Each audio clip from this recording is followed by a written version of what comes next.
نحمده ونصلي على رسوله الكريم اما بعد فاعوذ بالله من الشيطان الرجيم بسم الله الرحمن الرحيم رب اشرح لي صدري ويسر لي امري واحلل عقدة من لساني يفقهوا قولي.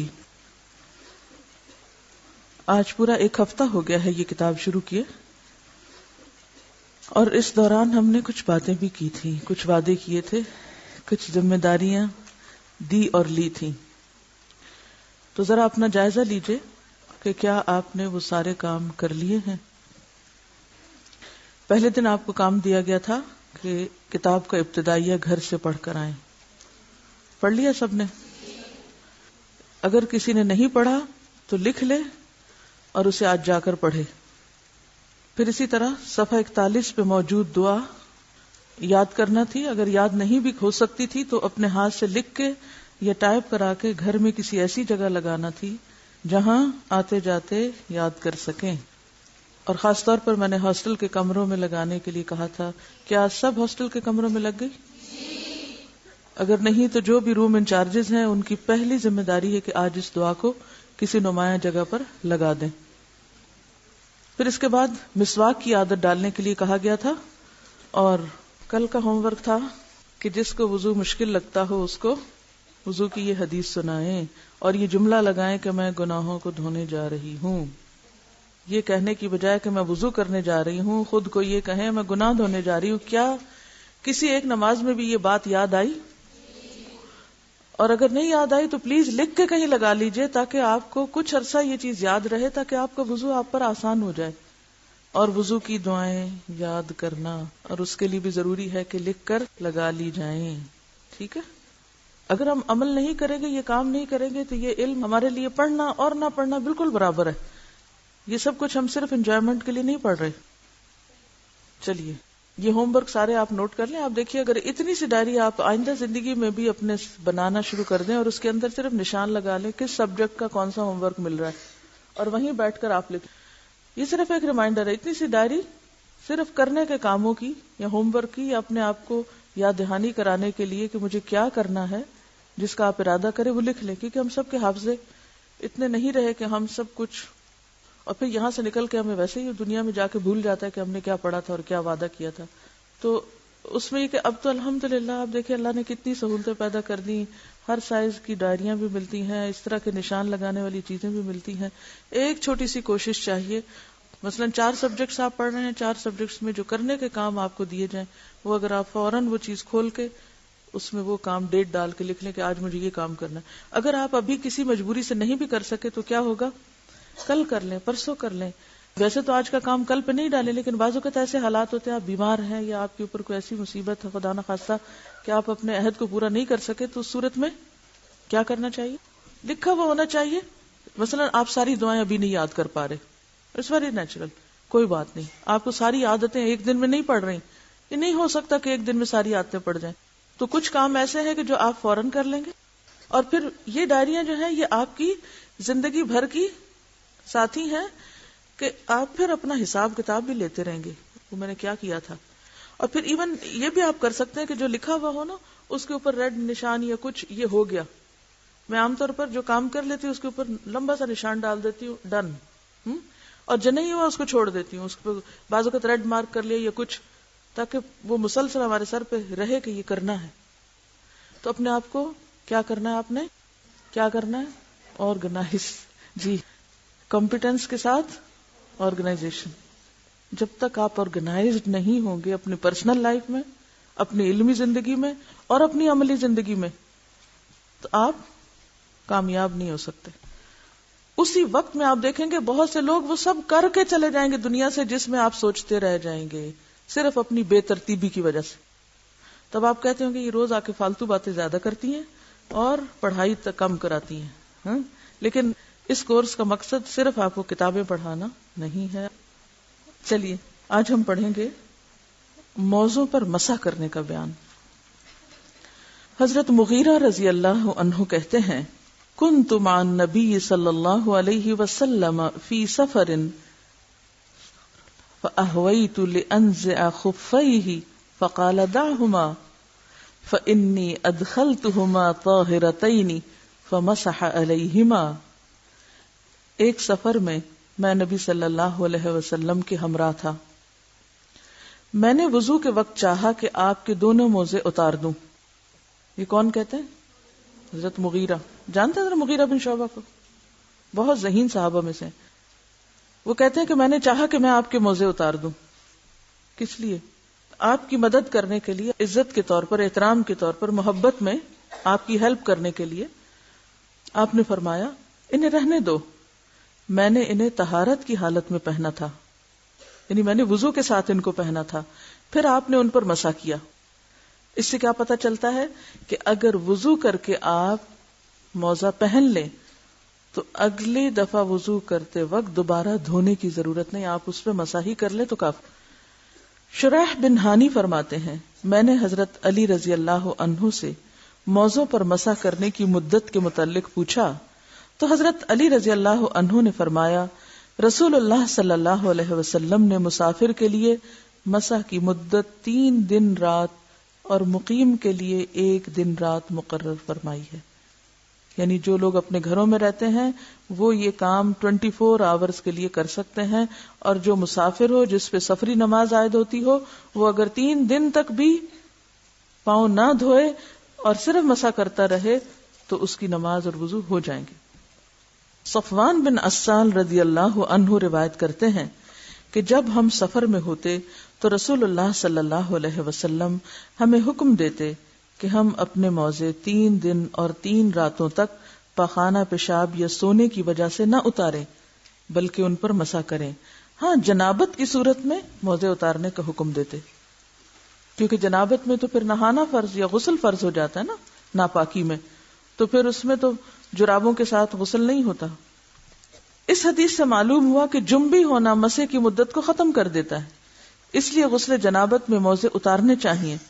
البتہ بول و براز اور نیند کے بعد موزے نہیں اتارنے چاہیے بلکہ معینہ مدت تک ان پر مسح کر سکتے ہیں. جرابوں پر مسح کرنے کا بیان. پہلا حکم کس کے لیے تھا؟ موزوں کے لیے. اب ہے جرابوں کے لیے. کون سی جرابیں؟ جو آپ سب استعمال کرتے ہیں. حضرت ثوبان رضی اللہ عنہ سے روایت ہے امرہم ان یمسحوا علی العصائب والتساخین. رسول اللہ صلی اللہ علیہ وسلم نے وضو کرتے وقت صحابہ کو پگڑیوں اور جرابوں پر مسح کرنے کا حکم دیا. صحابہ رضی اللہ عنہم کا جرابوں پر مسح کرنا. حضرت عقبہ بن عمرو ابو مسعود انصاری رضی اللہ عنہ نے اپنی جرابوں پر اپنی چپل کے تسموں سمیت مسح کیا. عمرو بن حریث رضی اللہ عنہ فرماتے ہیں حضرت علی نے پیشاب کیا، پھر وضو کرتے ہوئے آپ نے اپنی جرابوں پر جو جوتوں یعنی چپلوں میں تھی مسح کیا. ابن حزم نے 12 صحابہ کرام سے جرابوں پر مسح کرنا ذکر کیا ہے، جن میں عبداللہ بن مسعود، سعد بن ابی وقاص، عمرو بن حریث بھی شامل ہیں. اسی طرح سہل بن سعد رضی اللہ عنہ جرابوں پر مسح کیا کرتے تھے. ابو امامہ رضی اللہ عنہ بھی جرابوں پر مسح کیا کرتے تھے. نیز انس بن مالک رضی اللہ عنہ نے وضو کرتے ہوئے اپنی ٹوپی اور سیاہ رنگ کی جرابوں پر مسح کیا اور نماز پڑھی. ابن قدامہ کہتے ہیں کہ صحابہ کرام کا جرابوں پر مسح کے جواز پر اجماع ہے. لغت عرب سے جورب کے معنی. لغت عرب کی معتبر کتاب قاموس، یعنی قاموس کتاب کا نام ہے، اسے قاموس عربی میں ڈکشنری کو کہتے ہیں. اس میں ہے ہر وہ چیز جو پاؤں پر پہنی جائے جورب ہے. ہر وہ چیز جو پاؤں پر پہنی جائے جورب ہے، چاہے چمڑے کی ہو، چاہے اون کی ہو، چاہے کاٹن کی ہو. تاج العروس میں ہے جو چیز لفافے کی طرح پاؤں پر پہن لیں وہ جورب ہے. جو چیز لفافے کی طرح پاؤں پر پہن لیں وہ جورب ہے. علامہ عینی لکھتے ہیں جورب بٹے ہوئے اون سے بنائی جاتی ہے اور پاؤں میں ٹخنے سے اوپر تک پہنی جاتی ہے. ٹھیک ہے، ٹخنے سے اوپر. عارضۃ الاحوزی میں شارح حدیث امام ابو بکر ابن العربی رحمۃ اللہ علیہ تحریر فرماتے ہیں جورب وہ چیز ہے جو پاؤں کو ڈھانپنے کے لیے اون کی بنائی جاتی ہے، یعنی وولن ساکس.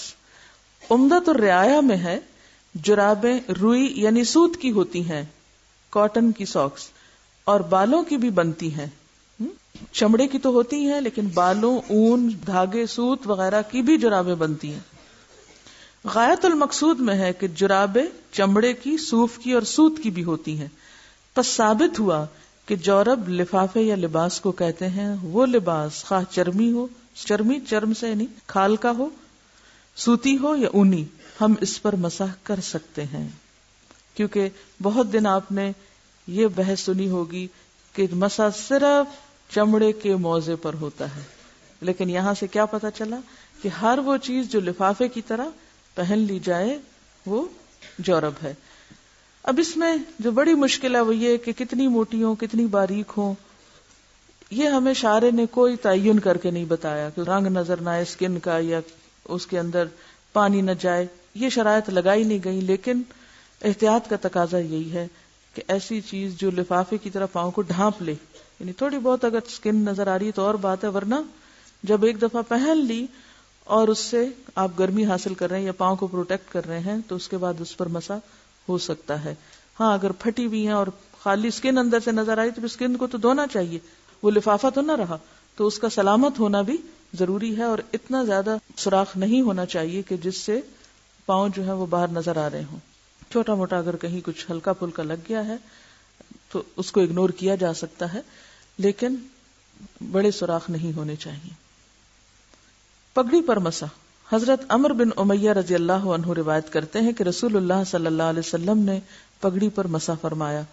اسی طرح بلال بیان کرتے ہیں کہ رسول اللہ صلی اللہ علیہ وسلم نے پگڑی پر مسح کیا. اور پیچھے ہم نے انس بن مالک کے بارے میں پڑھا کہ وہ اپنی ٹوپی پر، اور ٹوپی کی بھی بعض قسمیں ایسے تھے کہ جو پورے سر کو کور کر لیتی ہیں، تو اس پر مسح کیا.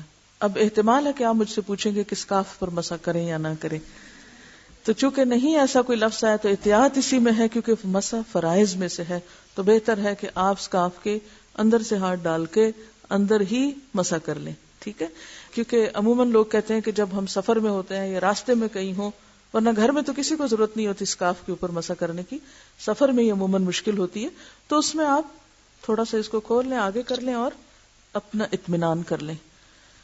کیونکہ صحابیات دوپٹے پر مسح نہیں کرتی تھیں یا ایسی کوئی روایت نہیں ہے، تو احتیاط بہتر ہے کیونکہ فرائض سے تعلق. نواقض وضو یعنی وضو کن چیزوں سے ٹوٹتا ہے. حضرت ابن عمر رضی اللہ عنہ روایت کرتے ہیں کہ رسول اللہ صلی اللہ علیہ وسلم نے فرمایا لا تقبل صلاۃ بغیر طہور، وضو کے بغیر نماز قبول نہیں کی جاتی. حضرت ابو ہریرہ رضی اللہ عنہ سے روایت ہے کہ رسول اللہ صلی اللہ علیہ وسلم نے فرمایا جس شخص کا وضو ٹوٹ جائے جب تک وہ وضو نہ کرے اللہ تعالیٰ اس کی نماز قبول نہیں کرتا. اب کن چیزوں سے وضو ٹوٹتا ہے؟ مزی خارج ہونے سے وضو ٹوٹنا. حضرت مقداد رضی اللہ عنہ نے رسول اللہ صلی اللہ علیہ وسلم سے دریافت کیا کہ مزی خارج ہونے سے غسل واجب ہوتا ہے یا نہیں، تو آپ نے فرمایا مزی خارج ہونے سے غسل واجب نہیں ہوتا، اپنا عضو مخصوص دھو ڈال اور وضو کر، یعنی استنجا کرنا کافی ہے، نہانا ضروری نہیں. اس میں آپ دیکھیے کہ وضو ٹوٹنے میں ایک اہم اصول اگر آپ یاد رکھ لیں تو اس میں بہت سے مسئلے حل ہو جائیں. کیونکہ ابھی میں نے اس کا ذکر کیا تو آپ کہیں گے لکوریا میں کیا ہوتا ہے، تو کبھی کوئی اور بیماری کا نام لے آئیں گے، کبھی بواسیر کی بات کریں گے، کبھی کسی اور چیز کی بات کریں گے. تو ایک اہم اصول ہے کہ سبیلین سے جو کچھ بھی نکلتا ہے اس سے وضو ٹوٹ جاتا ہے. سبیلین دو راستوں کو کہتے ہیں، یعنی جو یورین کا راستہ ہے یا پخانے کا راستہ ہے اس میں سے کچھ بھی نکلے، چاہے وہ خون نکلے، چاہے وہ پانی نکلے، چاہے وہ چپکتا ہوا پانی ہو، چاہے وہ لکوریا کہیں اس کو، کوئی بھی نام آپ اس کو دیں، یا ایون ہوا خارج ہو، تو اس سے وضو ٹوٹ جاتا ہے. یہ ایک اہم ترین اصول ہے. اگر آپ کو یہ یاد رہے تو پھر ہر ایک نئے نام کے ساتھ کچھ سوال کرنے کی ضرورت پیش نہیں آئے گی. تو کچھ بھی نکلے جو جسم پر محسوس ہو تو اس کو دھو کر، یا اگر دھونے کا موقع نہ ہو تو ٹشو سے صاف کر کے. میں اس لیے موقع کی بات کر رہی ہوں کہ عام طور پہ گھر میں تو سہولت ہوتی ہے، لیکن بعض اوقات آپ سفر میں ہیں، استنجے کا موقع نہیں ہوتا، تو ایسی صورت میں ایسی خواتین جن کو مسلسل ایسا ڈسچارج ہوتا ہے وہ پیڈ یا ٹشو استعمال کر کے وضو سے پہلے اس کو ہٹا دیں اور تازہ وضو کر لیں، چاہے ان کا ویسے وضو ہو بھی. تو چونکہ سبیلین سے کچھ بھی نکلے تو وضو نہیں رہتا، اس لیے اس نجاست کو صاف کرنا بھی ضروری ہے اور اس کے ساتھ دوبارہ وضو کرنا بھی۔ شرمگاہ کو ہاتھ لگانے سے وضو ٹوٹنا، نبی صلی اللہ علیہ وسلم نے فرمایا جو شخص شرمگاہ کو ہاتھ لگائے پس وہ وضو کرے۔ مثلاً آپ کا پہلے وضو تھا، پھر آپ کو پیشاب کی تو ضرورت پیش نہیں آئی، لیکن آپ نے ویسے ہی اپنی کوئی تری تھی یا کوئی نمی تھی اس کو آپ صاف کرنے کے لیے ٹشو استعمال کر رہے تھے، آپ کا ہاتھ دوبارہ لگ گیا تو اس سے بہتر ہے کہ پھر آپ وضو کریں۔ نیند سے وضو، حضرت علی رضی اللہ عنہ روایت کرتے ہیں کہ رسول اللہ صلی اللہ علیہ وسلم نے فرمایا دونوں آنکھیں سرین کی سربند یعنی تسمہ ہیں، یعنی آنکھیں جو ہیں وہ انسان کے اس راستے کے لیے ایک تسمے کا کام دیتی ہیں، بس جو شخص سو جائے اسے چاہیے کہ دوبارہ وضو کرے، کیونکہ ہوتا یہ کہ جب انسان سو جاتا ہے تو وہ بالکل غافل ہو جاتا ہے، اس کے جسم سے کیا نکل رہا ہے کیا ہو رہا ہے اسے کچھ بھی یاد نہیں ہوتا کہ وہ کس حال میں تھا، لہذا سونے پر انسان کا وضو ختم ہو جاتا ہے تو دوبارہ وضو کیا جائے۔ حضرت ابو ہریرہ رضی اللہ عنہ فرماتے ہیں کہ جو شخص سو جائے اس پر وضو واجب ہے۔ حضرت انس رضی اللہ عنہ فرماتے ہیں اصحاب رسول صلی اللہ علیہ وسلم نماز عشاء کے انتظار میں بیٹھے بیٹھے اونگتے تھے اور وضو کیے بغیر نماز ادا کر لیتے تھے۔ اس سے کیا پتہ چلتا ہے کہ اگر کوئی شخص بیٹھا ہے تو بیٹھنے کی پوزیشن میں عموماً انسان کے جسم سے کچھ نہیں نکلتا، جیسے آپ نماز کے لیے انتظار کر رہے ہیں صف میں بیٹھے ہوئے اور اتنے میں آپ کو ہلکی سی اونگ آ جاتی ہے اور آپ کا سر نیچے ہو جاتا ہے، تو اس سے فرق نہیں پڑے گا۔ ہاں اگر آپ ٹیک لگا کے آرام سے سو گئے، کونی ٹکا کے یا کمر پیچھے لگا کے، تو اس سے پھر آپ کو دوبارہ وضو کرنا ہوگا۔ جب تک آپ کی ٹیک نہیں کہیں، آپ بالکل اسٹریٹ سیدھے بیٹھے ہوئے ہیں اور صرف گردن لڑکی ہے یا آنکھوں میں تھوڑی سی اونگ آ گئی ہے تو اس سے وضو نہیں ٹوٹتا۔ ہم پڑھ رہے تھے کہ کن چیزوں سے وضو ٹوٹ جاتا ہے، نواقض وضو، کیونکہ وضو کے بغیر نماز نہیں ہوتی۔ تو پہلی چیز ہم نے پڑھی مزی خارج ہونے سے، دوسری چیز استنجا کرنے سے یا شرمگاہ کو ہاتھ لگانے سے، تیسری چیز سو جانے سے، اور چوتھی چیز ہے ہوا خارج ہونے سے۔ رسول اللہ صلی اللہ علیہ وسلم کے سامنے ایک ایسے شخص کی حالت بیان کی گئی جسے خیال آیا کہ نماز میں اس کی ہوا خارج ہوئی ہے، تو نبی صلی اللہ علیہ وسلم نے فرمایا نماز اس وقت تک نہ توڑے جب تک ہوا نکلنے کی آواز نہ سنے یا اسے بدبو محسوس نہ ہو، یعنی محض شک کی بنیاد پر یا وہم کی بنیاد پر یا جسم میں ایسی کوئی سرسراہٹ ہوئی ہے اس کی بنیاد پر وہ یہ نہ سمجھے کہ اس کا وضو چلا گیا ہے جب تک کہ واضح علامت نہ ہو۔ اب بعض اوقات یہ دو علامتیں بہت واضح نہیں ہو سکتی، لیکن انسان کو یہ پتہ چل جاتا ہے کہ اس کے جسم سے ہوا نکلی ہے، تو اس وقت اس کا وضو نہیں رہے گا، لیکن محض وہم کی بنیاد پر نماز نہیں توڑنی چاہیے، کیونکہ بعض لوگ وضو کر ہی نہیں پاتے، 10 15 دفعہ وضو کرتے رہتے ہیں کہ شاید ان کے جسم سے پھر کچھ نکل آیا، تو وہ صرف شیطان کا وسوسہ ہوتا ہے، اس کو اہمیت نہیں دینی چاہیے، بس ایک دفعہ صحیح طور پر وضو کر لینا چاہیے، اور اگر یہ دو علامتیں محسوس ہوں وضو کے دوران یا پھر نماز کے دوران تو دوبارہ وضو کر لینا چاہیے۔ قے، نکسیر اور وضو۔ نکسیر کیا ہوتا ہے؟ ناک سے قطرہ قطرہ خون ٹپکنا۔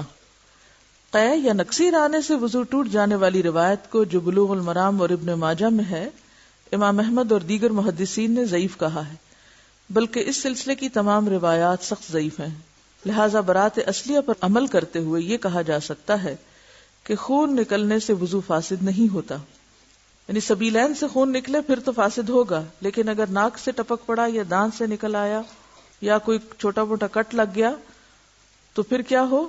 اس پہ جتنی روایات ہیں عام طور پر جس پر عمل ہوتا ہے وہ ضعیف ہیں۔ اس کے برعکس اب یہاں وہ دلیل دیتے ہیں کہ اس کی تائید اس واقعے سے بھی ہوتی ہے جو غزوہ ذات الرقاع میں پیش آیا، جب ایک انصاری صحابی رات کو نماز پڑھ رہے تھے، کسی دشمن نے ان پر 3 تیر چلائے جن کی وجہ سے وہ سخت زخمی ہو گئے اور ان کے جسم سے خون بہنے لگا، مگر اس کے باوجود وہ اپنی نماز میں مشغول رہے، یعنی انہوں نے تیر لگنے سے جو خون نکلنے لگا تو اس بنا پر نماز نہیں توڑی، نماز جاری رکھی۔ یہ ہو ہی نہیں سکتا کہ رسول اللہ صلی اللہ علیہ وسلم کو اس واقعے کا علم نہ ہوا ہو، یا آپ کو علم ہوا اور آپ نے انہیں نماز لوٹانے یا خون بہنے سے وضو ٹوٹ جانے کا مسئلہ بتایا مگر ہم تک یہ خبر نہ پہنچی ہو۔ ٹھیک ہے، یعنی یہ اتنا اہم واقعہ تھا کہ ایسا نہیں ہو سکتا کہ ایک صحابی کو تیر لگے ہوں اور آپ کو بتایا نہ گیا ہو، اور پھر یہ نہ بتایا گیا کہ وہ اس وقت نماز پڑھ رہے تھے، اور پھر یہ ہے کہ آپ نے انہیں یہ نہ کہا ہو کہ تم نے نماز کیوں جاری رکھی۔ تو یہ نہیں ہو سکتا کہ اتنی بڑی بات ہو اور ہمیں کسی نے پہنچائی نہ ہو یا یہ ذکر نہ کی ہو۔ پھر اگلی روایت ہے، اسی طرح جب حضرت عمر رضی اللہ عنہ زخمی کیے گئے تو آپ اسی حالت میں نماز پڑھتے رہے، حالانکہ آپ کے جسم سے خون جاری تھا. یعنی جب آپ کی شہادت ہوئی ہے تو اس موقع پر جب آپ کو زخمی کیا گیا تو اس وقت بھی آپ نے نماز نہیں توڑی، حالانکہ خون نکل رہا تھا. تو اگر نماز جاری رکھی تو اس کا مطلب یہ تھا کہ خون نکلنے سے ان کے خیال میں وضو نہیں ٹوٹا. اس سے معلوم ہوا کہ خون کا بہنا ناقض وضو نہیں ہے. رسول اللہ صلی اللہ علیہ وسلم نے فرمایا کہ اگر نماز میں وضو ٹوٹ جائے تو ناک پر ہاتھ رکھ کر لوٹو، وضو کرو اور پھر نماز پڑھو. یعنی اگر جماعت میں آپ نماز پڑھ رہے ہیں اور آپ کو وضو نہیں رہا اور آپ صف توڑ رہے ہیں نکلنے کے لیے، کیونکہ اب آپ نماز جاری نہیں رکھ سکتے، تو اب کیا ہوگا؟ آپ ایسے ہی نہیں نکلے بلکہ آپ اپنے ناک پر ہاتھ رکھ لیں، جس سے دوسرے نمازیوں کو یہ پتا چل جائے کہ آپ وضو باقی نہ رہنے کی وجہ سے صف توڑ کے نکل رہے ہیں اور آپ کو وضو کی ضرورت ہے تو آپ کو جگہ دی جائے. تیمم کا بیان. پانی نہ ملنے کی صورت میں طہارت کی نیت سے پاک مٹی کا قصد کر کے اسے اپنے ہاتھوں اور منہ پر ملنا تیمم کہلاتا ہے.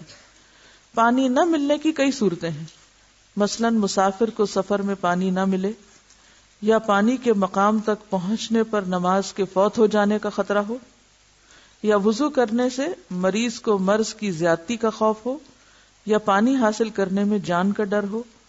مثلا گھر میں پانی نہیں ہے، باہر کرفیو نافذ ہے، یا پانی لانے میں کسی دشمن یا درندے سے جان کا اندیشہ ہو، تو ایسی صورت میں ہم تیمم کر سکتے ہیں. خواہ یہ موانع یعنی رکاوٹیں، موانع کس کو کہتے ہیں؟ رکاوٹیں برسوں قائم رہیں، تیمم بھی بدستور جائز رہے گا. تو کس صورت میں تیمم کرنا ہوگا؟ جب مسافر کو سفر میں پانی نہ ملے، یا پانی تک پہنچنے میں نماز چلی جائے، یا وضو کرنے سے مریض کی مرض بڑھ جائے، یا جان کا خطرہ ہو، جیسے گھر میں پانی نہیں اور باہر کرفیو نافذ ہے، یا پانی تو ہے لیکن وہاں شیر بھی بیٹھا ہوا ہے. تو ایسی صورت میں پھر انسان اتنا بہادر نہ بنے بلکہ شریعت کی دی ہوئی رخصت سے فائدہ اٹھا کر تیمم کر لے. اب یہاں انہوں نے کہا نا سفر میں پانی نہ ملے، بعض اوقات ایسا بھی ہوتا ہے کہ گھر میں پانی نہیں ہوتا. کچھ علاقے ایسے ہوتے ہیں کہ جہاں سرکاری پانی آتا ہے تو اس صورت میں بعض اوقات پانی کی سپلائی بند ہو جاتی کسی وجہ سے، یا پانی زہریلا ہو گیا یا کوئی بھی وجہ ہوئی، تو ایسی صورت میں بھی تیمم کیا جا سکتا ہے. یعنی اصل کیا ہے تیمم کے پیچھے؟ نمبر 1 پانی کا نہ ملنا، اور نمبر 2 مرض میں اضافے یا زندگی جانے کا ڈر. فرض ہو یا سنت ہو یا نفل ہو، کوئی بھی نماز ہو، اگر دوران نماز وضو نہ رہے تو نماز چھوڑ دیں، خواہ آپ آخری اتحیات پر ہی بیٹھے ہوں. سلام سے پہلے اگر وضو ٹوٹ گیا تو آپ کی نماز بھی چلی گئی، اب آپ کو دوبارہ ساری نماز پڑھنی ہے. یعنی آپ یہ نہیں کر سکتے کہ آپ نے 2 رکعت نماز پڑھی تھی، اتنے میں وضو ٹوٹ گیا، آپ گئے وضو کیا اور آ کے تیسری رکعت شروع کر دی. نہیں، شروع سے ہی نماز ہو. رسول اللہ صلی اللہ علیہ وسلم نے فرمایا السعید الطیب وضوء المسلم ولو الی 10 سنین. پاک مٹی مسلمانوں کا وضو ہے اگرچہ 10 برس پانی نہ پائے. یہ جملہ کیا ہے؟ حدیث ہے. کس کا فرمان ہے؟ رسول اللہ صلی اللہ علیہ وسلم کا. تو بات یہ ہے کہ یہ رخصت ہمیں کس نے دی کہ آپ سال ہر سال تیمم کر سکتے ہیں اگر پانی نہ ہو؟ رسول اللہ صلی اللہ علیہ وسلم نے خود دی ہے. کتنی بڑی دلیل ہے ہمارے سامنے. جنابت کی حالت میں تیمم یعنی ناپاکی میں تیمم. حضرت عمران رضی اللہ عنہ روایت کرتے ہیں کہ ہم رسول اللہ صلی اللہ علیہ وسلم کے ساتھ سفر میں تھے. آپ نے لوگوں کو نماز پڑھائی. جب نماز سے پھرے یعنی سلام پھیرا تو اچانک آپ کی نظر ایک آدمی پر پڑی جو لوگوں سے الگ بیٹھا ہوا تھا اور اس نے لوگوں کے ساتھ نماز نہیں پڑھی تھی. رسول اللہ صلی اللہ علیہ وسلم نے اس سے پوچھا اے فلاں، لوگوں کے ساتھ نماز پڑھنے سے تجھے کس چیز نے روکا؟ اس نے کہا مجھے جنابت پہنچی اور پانی نہ مل سکا، یعنی میں ناپاک تھا. آپ نے فرمایا تجھ پر مٹی لازم ہے، یعنی مٹی سے تیمم کرنا لازم ہے، پس وہ تیرے لیے کافی ہے. یعنی اگر پانی نہیں تھا، نہیں نہا سکے تو تیمم کر لیتے. حضرت ابن عباس فرماتے ہیں کہ سردی کا موسم تھا، ایک آدمی کو غسل جنابت کی ضرورت پیش آئی اس نے اس بارے میں دریافت کیا تو اسے غسل کرنے کو کہا گیا. اس نے غسل کیا جس سے اس کی موت واقع ہوگی، ٹھنڈ لگ گئی ہوگی اس کو. جب اس واقعے کا ذکر رسول اللہ صلی اللہ علیہ وسلم سے کیا گیا تو آپ نے فرمایا ان لوگوں نے اسے مار ڈالا، اللہ ان کو مارے. بے شک اللہ تعالیٰ نے مٹی کو پاک کرنے والا بنایا ہے، وہ تیمم کر لیتا.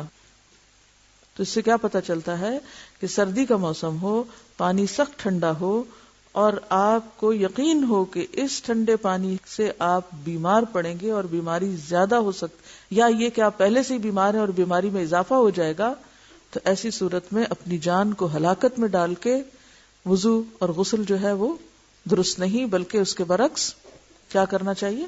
تیمم کر لینا چاہیے. اگر کسی نے ایسا کیا اور وہ مر گیا تو یہ ایک طرح سے خودکشی ہوگی، اور اگر کسی ایسے مفتی نے دین کے معاملے میں اتنی سختی کی اور ایسا مسئلہ بتایا تو وہ اس کا قاتل ٹھہرا. یہ عام نارمل ٹھنڈے کی بات نہیں ہو رہی ہے، سورج نکلا ہوا ہے، دھوپ ہے اور آپ کیا ہے ٹھنڈا پانی ہے تو میں تیمم کر لوں. یہ اس ٹھنڈ کی بات ہے کہ جس میں برف باری ہو رہی ہے باہر، یا یہ کہ سخت سردی کا موسم ہے، کوئی نہ سورج ہے نہ آگ مناسب ہے تاپنے کے لیے، سیکنے کے لیے، اور نہانے سے آپ کا جسم ایسا ٹھنڈا ہو جائے کہ آپ مرنے والے ہو جائیں یا آپ کی بیماری بڑھ جائے تو وہ درست نہیں ہے. تو ایسی صورت میں وضو اور نہانے دونوں کے لیے تیمم کافی ہو جائے گا. حضرت عبداللہ بن عمر رضی اللہ عنہ نے فرمایا اگر زخم پر پٹی بندھی ہوئی ہو تو وضو کرتے وقت پٹی پر مسح کر لے اور ارد گرد کو دھو لے. معلوم ہوا کہ اگر کسی کمزور یا بیمار آدمی کو احتلام ہو جائے اور غسل کرنا اس کے لیے ہلاکت یا بیماری کا موجب ہو تو اسے تیمم کر کے نماز پڑھ لینی چاہیے. نیز یہ بھی ثابت ہوا کہ زخم اور پھوڑوں وغیرہ پر مسح کر لینا درست ہے. محتلم یعنی احتلام والا، حائضہ اور نفاس سے فارغ ہونے والی عورتیں. نفاس کیا ہوتا ہے؟ بچے کی پیدائش کے بعد حیض ہی کی طرح خون کا جاری رہنا، جو عام طور پر اس کی مدت 40 دن ہوتی ہے، جس میں کمی بیشی اوپر نیچے ہوتا رہتا ہے. وہ شخص بھی یعنی نفاس سے فارغ ہونے والی عورت وہ بھی وقت ضرورت تیمم کر کے نماز پڑھ سکتی ہے. یہ نہیں کہ ہر شخص تیمم شروع کر دے. مراد یہ ہے کہ ایک خاتون کو نہانا تھا، غسل واجب تھا، اب جس وقت وہ پاک ہوئی ہے نہانا چاہتی، اگر وہ رات کو سونے سے پہلے پاک ہوگی تو نہا کے سونا چاہیے. لیکن اگر وہ سمجھتی ہے کہ صبح میں پاک ہو رہی، نماز کا وقت ابھی داخل ہے، کیونکہ آپ کو معلوم ہے کہ اگر نماز کے وقت کے اندر آپ کا خون بند ہو جاتا ہے تو اس صورت میں کیا ضروری ہے؟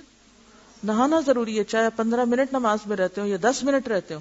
مثلا سورج غروب ہونے میں 10 منٹ ہے اور آپ صاف ہو چکے ہیں، تو اب آپ کو فوری طور پر نماز پڑھنی چاہیے. اب آپ کو یہ ہے کہ اگر میں نے نہانا شروع کر دیا تو 10 منٹ میں نماز نکل جائے گی، تو بہتر کیا ہے؟ آپ تیمم کر کے نماز پڑھ لیں اور پھر ساتھ ہی غسل کر لیں تاکہ اگلی نماز تک آپ پاک ہو جائیں. اگر آپ غور سے سنیں تو بہت سی چیزیں اسی میں ہی واضح ہو جائیں گی. اس وقت آپ کی بھرپور توجہ کی ضرورت ہے، ادھر ادھر دماغ بھٹکنے نہ دیں، کیونکہ یہ آپ کے پاک اور ناپاک ہونے کے مسائل ہیں جن میں غلو، افراط اور تفریط نقصان دہ. افراط اور تفریط کیا ہے؟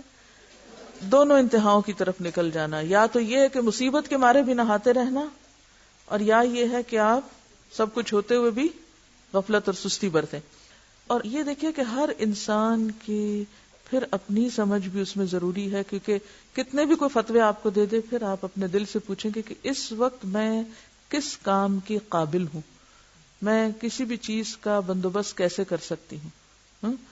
مثلا پانی کتنے درجے کا ٹھنڈا ہے یہ کوئی نہیں آپ کو ٹیسٹ کر کے بتائے گا، نہ آپ کسی ڈاکٹر کو اس وقت کال کریں گے کہ آپ ذرا ٹیسٹ کیجئے مجھے بھی اور اس پانی کو بھی کہ کیا میں اب اس سے نہا سکتی ہوں اور میں مروں گی تو نہیں اس سے نہا کے.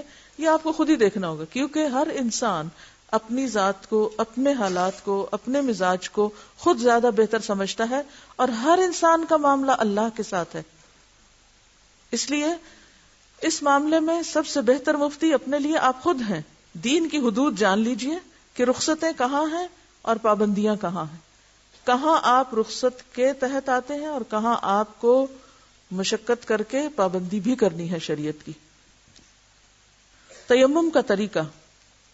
حضرت عمار رضی اللہ عنہ بیان کرتے ہیں کہ وہ سفر کی حالت میں جنبی ہو گئے، پانی نہ ملنے کی وجہ سے خاک پر لوٹے، یعنی پورا جسم انہوں نے خاک پر لوٹ پوٹ کیا، گویا وہ مٹی سے نہا رہے ہوں، اور نماز پڑھ لی. پھر سفر سے آ کر یہ حال رسول اللہ صلی اللہ علیہ وسلم کے سامنے بیان کیا تو آپ نے فرمایا تمہارے لیے صرف یہی کافی تھا. وَضَرَبَ بِيَدَيْهِ إِلَى الْأَرْضِ فَنَفَضَ يَدَيْهِ فَمَسَحَ وَجْهَهُ وَكَفَّيْهِ. اور پھر نبی اکرم صلی اللہ علیہ وسلم نے دونوں ہاتھ زمین پر مارے. آپ نے کیسے تیمم سکھایا؟ دونوں ہاتھ زمین پر مارے اور ان پر پھونک ماری، پھر ان کے ساتھ اپنے منہ اور دونوں ہاتھوں پر مسح کیا، یعنی الٹے ہاتھ سے سیدھے ہاتھ پر اور سیدھے ہاتھ سے الٹے ہاتھ پر، پھر دونوں ہاتھوں سے چہرے کا مسح کیا. تو گویا پہلے ہاتھ اور پھر چہرہ. کیسے؟ زمین پر ہاتھ مارے، دونوں ہاتھوں پہ پھونک ماری، کیونکہ اصل مقصود مٹی ملنا نہیں ہے جسم پر، مٹی کو چھونا ہے. ٹھیک ہے، مٹی کو چھوا، زمین پہ ہاتھ مارا، مٹی کو چھوا یا دیوار پہ مارا. تیمم کس طرح؟ زمین پر یا دیوار پر یا کسی پتھر پر جس پہ کچھ گرد وغیرہ ہو، ہاتھ مارا، ہاتھ کو مٹی لگ گئی، مٹی کو اڑانا ہے پھونک مار کے. اس کے بعد کیا کرنا ہے؟ الٹے ہاتھ سے دائیں ہاتھ کا اور دائیں ہاتھ سے الٹے ہاتھ کا مسح کر کے پھر اس کے بعد دوبارہ نہیں مٹی ملنی، اسی ہاتھ کو چہرے پہ مل لینا ہے. دلیل یہ دی ہوئی ہے، بخاری کی حدیث ہے. قرآن مجید کے حکم فَتَيَمَّمُوا صَعِيدًا طَيِّبًا کی روح سے تیمم پاک مٹی سے کرنا چاہیے. تیمم جیسے مٹی سے جائز ہے، اسی طرح شور والی زمین اور ریت سے بھی جائز ہے. شور والی زمین وہ جس کے اوپر وہ وائٹ سا نکلا ہوتا ہے، یعنی پیور مٹی نہیں ہوتی، کلر والی زمین یا اس کے اندر کوئی اور کیمیکلز ہوں یا کچھ اور ملا جلا ہو، یعنی بالکل پیور ڈسٹ نہ بھی ہو، اس میں کچھ تھوڑی بہت اور چیز مل گئی ہو تو بھی چونکہ وہ زمین ہی کی ہے اس لیے اس پر تیمم ہو سکتا ہے. لیکن اس میں پاؤڈر شامل نہیں ہے کہ آپ ٹیلکم پاؤڈر لے کر اس کو مٹی کے درجے پہ رکھ کے آپ اس سے تیمم شروع کر دیں، کیونکہ پاؤڈر کے اندر وہ خصوصیت نہیں ہے جو مٹی کے اندر ہے. کیونکہ مٹی میں بہت سی حکمتیں ہیں، اس میں ایسی چیزیں پائی جاتی ہیں کہ جو بہت سے بیکٹیریاز کو ختم کرنے والی اور واقعی پاک کرنے والی، یعنی مٹی پاک کرنے والی چیزوں میں سے ہے. ایک تیمم سے وضو کی طرح کئی نمازیں پڑھ سکتے ہیں، کیونکہ تیمم وضو کا قائم مقام ہے. یعنی ایک دفعہ تیمم کر لیا اور آپ کا وضو نہیں ٹوٹا، آپ اسی تیمم سے اگلی نماز بھی پڑھ سکتے ہیں، کیونکہ یہ وضو ہی کی طرح ہے. ٹھیک ہے، دیکھیے ٹائلز جو ہے وہ پکی ہوئی مٹی ہے، یہاں سعیدن طیبن ہے. پکی ہوئی مٹی جیسے گھڑا ہے یا جیسے ٹائل ہے، تو ٹائل جو ہے اس پر تو کچھ بھی نہیں، وہ تو ایسے ہی جیسے آپ کسی لکڑی پہ ہاتھ پھیر لیں. ایسے میں ہونا کیا چاہیے کہ آپ کہیں سے بھی مٹی لے کے ایک چھوٹا سا پیڑا سا اس کا بنا رکھیں یا کسی چھوٹے سے ڈبے میں ڈال کے رکھ لیں. جیسے گھر میں کوئی بیمار ہوتے، بزرگ ہوتے ہیں نا، بعض اوقات بوڑھے لوگ ہوتے ہیں تو ان کو پھر مشکل ہوتی ہے، تو ایسے لوگوں کو کسی پاٹ میں مٹی ڈال کے رکھ لینی چاہیے. اور بعض لوگوں کو میں نے دیکھا اینٹ کے اوپر کر رہے ہوتے، تو اینٹ کے اوپر ہاتھ پھیرنے سے تو کچھ بھی ہاتھ کو نہیں لگتا اور اس میں وہ فیلنگ ہی نہیں آتی کہ آپ نے مٹی کو چھوا. ٹھیک، گاڑی پہ پڑی ہوئی ڈسٹ بھی اس میں آ سکتی ہے کیونکہ وہ بھی سعید یعنی کہ مٹی کو ہی چھو رہے ہیں آپ. پھر اسی طرح میں یہ چاہوں گی کہ اس قسم کے جو فقہی سوالات ہیں آپس میں بھی ایک دوسرے سے کر کے ڈسکس کیا کریں. یعنی باہم جب آپ کہیں بیٹھے ہوں، کھڑے ہوں، کہیں انتظار کر رہے ہوں، بریک میں بیٹھے ہوں، کچھ کھا پی رہے ہوں، تو آپس میں بھی ایک دوسرے سے سوال کریں. ٹھیک ہے، تاکہ آپ کا ذہن کھلے، آپ کا شعور بیدار ہو. مسح کا طریقہ کیا ہے؟ بعض لوگ صرف اوپر سے ہاتھ پھیرنے کو کہتے ہیں اور بعض لوگ نیچے اور اوپر دونوں طرف سے پھیرنے کو. تو اصل بات صرف اتنی ہے کہ دائیں ہاتھ کو پانی سے تر کر لیں اور صرف پاؤں کے اوپر سے سیدھا انگلیوں سے لے کر جہاں پاؤں کی حد ختم ہوتی ہے وہاں تک آپ صرف ایک دفعہ ہاتھ پھیر لیں، اتنا کافی ہے. دوسری بات یہ تھی کہ کیا صرف سردی یا بیماری یا سفر کی وجہ سے مسح کیا جائے گا یا عام حالات میں بھی کر سکتے ہیں؟ تو عام حالات میں بھی کر سکتے ہیں بغیر کسی عذر اور مجبوری کے، یہ دین کی رخصت ہے. اگر کسی کو ایسی بیماری ہو کہ ایک وضو سے ایک نماز بھی پوری نہ کر پائے تو اس کے بارے میں کیا حکم ہے؟ اسی سے ملتا جلتا سوال ایک اور بھی ہے، اور اس میں بھی کسی کو لیکوریا ہو، نماز کے لیے تازہ وضو کر کے نماز پڑھنی شروع کی اور درمیان میں فیل ہوا کہ پھر ڈسچارج ہو گیا تو اب کیا کریں؟ تو اس میں حکم یہ ہے کہ ایک دفعہ ایک وضو سے نماز آپ شروع کریں، کیونکہ یہ آپ کے کنٹرول میں نہیں ہے، اور ہر نماز کے لیے نیا وضو کر لیں۔ کیا ٹخنوں سے نیچے تک والی ساکس پہ مسح کیا جا سکتا ہے؟ دیکھیے ساکس وہی ہیں جو ٹخنے آپ کے ڈھانپ لیں۔ تو اصول یاد رکھیے، جب آپ کو چیز پڑھائی جا رہی ہوتی ہے نا، تو اس میں آپ اصل پر غور کیجئے کہ کہا کیا جا رہا ہے، اور اس کے تحت جو کچھ آتا ہے وہ تو ٹھیک ہے، اور اگر اس کے علاوہ ہمارے ذہنی خلل میں کہیں کچھ ایسی چیزیں آ رہی تو ان کو کنٹرول بھی کرنے کی کوشش کریں۔ اس کا یہ مطلب نہیں کہ آپ سوال نہ کریں، اگر آپ میں سے ہر ایک سوال کرے گا تو میں اس کو بھی اپریشیٹ کروں گی، لیکن سوال کرنے سے پہلے شعور سے کام لیں کہ جو کچھ پڑھا ہے اس کو 1 2 3 4 دفعہ پڑھیں، پھر بھی اگر سمجھنا ہے تو پھر سوال کریں، اور یہ دیکھیں کہ آپ کا سوال کا جواب جو پڑھایا گیا اس کے اندر ہے یا نہیں، اور آپ دیکھیں گے اسی کے اندر موجود ہے۔ بعض اوقات جب استاد پڑھا رہا ہوتا ہے ہم سوچتے نہیں، توجہ نہیں کرتے، جو پڑھا چکتا ہے پھر ہم سوال لکھتے ہیں وہ فلاں لائن کو دوبارہ واضح کر دے، بھی جب وہ لائن واضح ہو رہی تھی اس وقت آپ کہاں تھے؟ تو پوری توجہ سے بیٹھا کریں اور سوال وہ کریں جو واقعی سوال ہو، ٹھیک ہے؟ اوکے، وآخر دعوانا ان الحمد للہ رب العالمین، سبحانک اللہم وبحمدک، نشہد ان لا الہ الا انت، نستغفرک ونتوب الیک۔